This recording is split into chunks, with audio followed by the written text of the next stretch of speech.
Tai ką, brangieji, esam Torzime, verda jau mūsų kavutė, užsipyliau degalų, užsipyliau AdBlue ir, kaip užniaukė langus.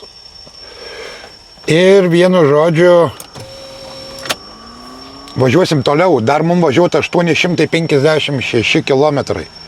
Dar toli iš tikrųjų. Bet kur mes dingsim, nuvažiuosim ten kokiu atveju. Dabar ką aš norėčiau pasakyti.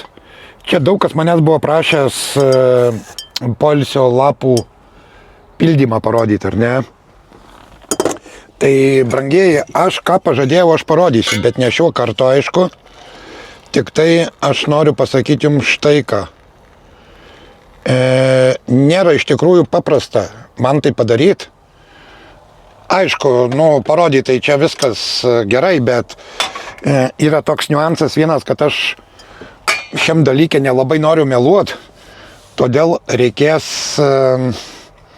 tiesiog reikės sulaukti reiso, kad teisingai supildyti. Nenoriu skandinti savęs, nenoriu skandinti kitų, nenoriu kažkam pakenkt, nes, ilgos kelionės, suprantat, netitinka realybės, ką ten pildai tam lape. Tai taip, kad ar aš dirbčiau šį darbą, ar nedirbčiau, aš vis vieną nenorėčiau rodyti tai, ką aš pildau.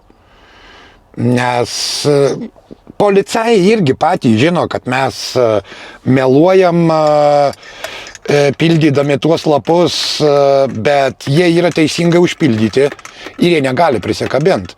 O žino, kad mes važiuojam nemiegoję, ar ne? Arba su mažai miego. Tai taip, kad aš ką pažadėjau, aš jums parodysiu, bet ne šiuo kartu.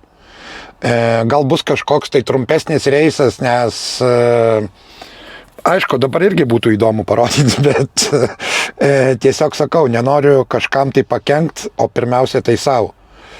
Aš manau, protingi supras ir neužduos daugiau klausimų, bet parodyti aš parodysiu, tik ne šiuo kartu.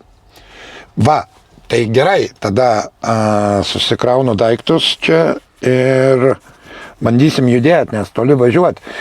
Aš manau, jeigu neims stipriai miegas, tai davažiuosiu ir taip iki to Briuselio, nes kažkur tai apie Briuselį reikės pristatyti tą krovinį. Dar tikslaus neturiu adreso,